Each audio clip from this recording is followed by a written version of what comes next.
शासनाने 4 मार्च 2024ला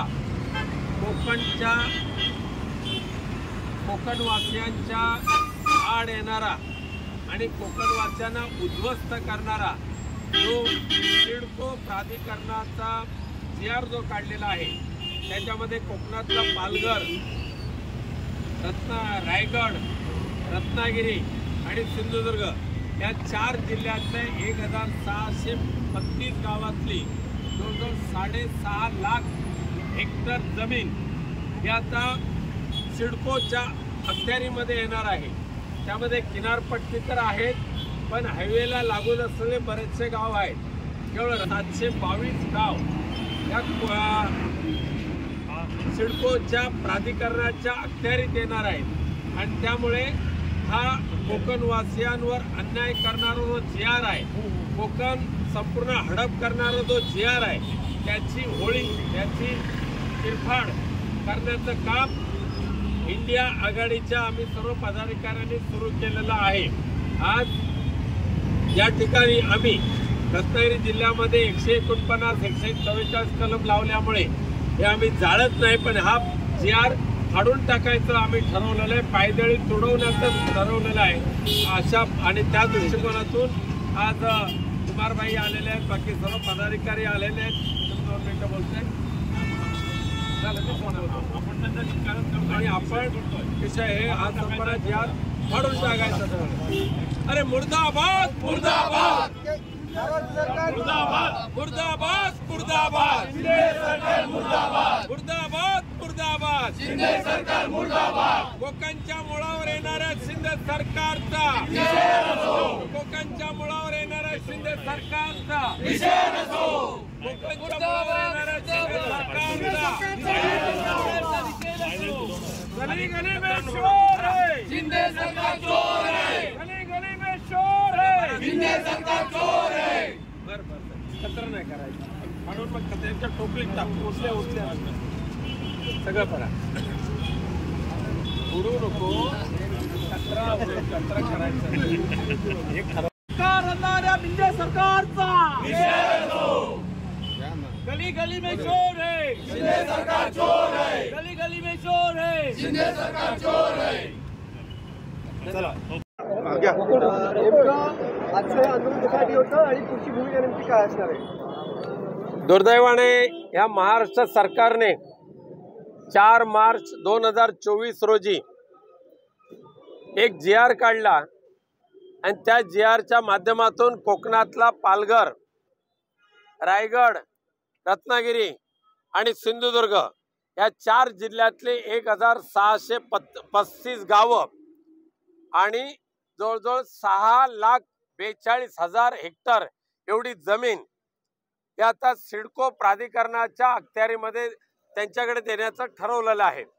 त्यामुळे 6.5 लाख हेक्टर जमिनीवर असलेल्या ग्रामपंचायती, असलेल्या नगरपंचायती, असलेल्या नगरपालिका यांच्यावर आता थेट सिडकोचं नियंत्रण येणार आहे। सिडको पूर्णपणे ते कार्यान्वित करणार आहे आणि हे करत असताना केवळ शहरी भागच नाही, किनारपट्टी तर आहेच, पण त्याचबरोबर मुंबई गोवा राष्ट्रीय महामार्गाला लागून असलेला भाग, कोस्टल रोडला लागून असलेले गावं ही आता या संपूर्ण गावांवर सिडकोचं नियंत्रण येणार असल्यामुळे सिडकोचे स्वतंत्र नियमावली, सिडकोचे स्वतंत्र रूल्स आणि सिडकोच्या माध्यमातून रिझर्वेशन ही आता गावागावांमध्ये टाकली जाणार आहेत आणि जेणेकरून आजपर्यंत ग्रामपंचायतीचा सुरू असलेला कारभार, नगरपंचायतीचा सुरू असलेला कारभार यावर थेट सिडकोचं नियंत्रण येणार असल्यामुळे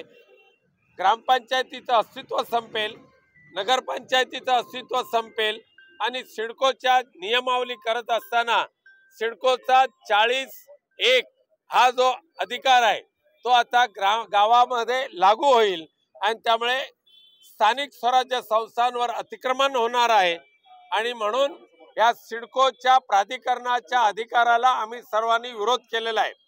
केवळ आणि केवळ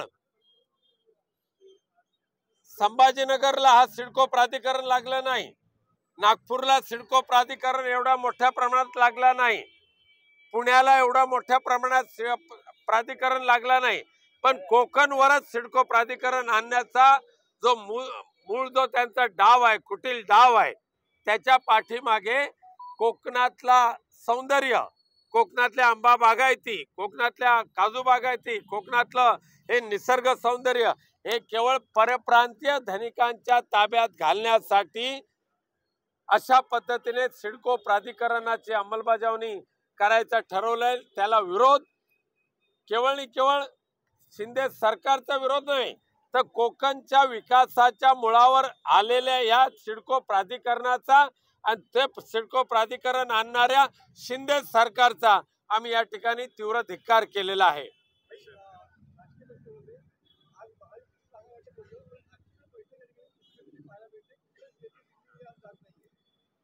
ठीक आहे, महायुतीच्या ज्या काही जागा वाटप असेल त्यांचं त्यांना करून दे, पण करत असताना एकमेकाचे गळे चिरू नका, एवढंच मला सांगायचं आहे.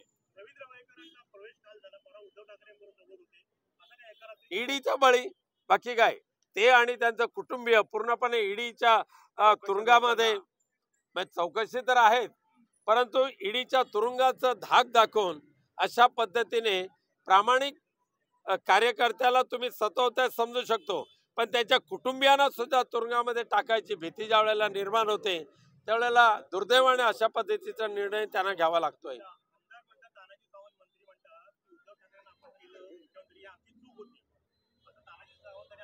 ह्या गद्दार आणि बेईमान आणि इतर पक्षांची चाटेगिरी करणाऱ्या तानाजी सावंतला उद्धवजींवर बोलायचा अधिकार नाही आहे.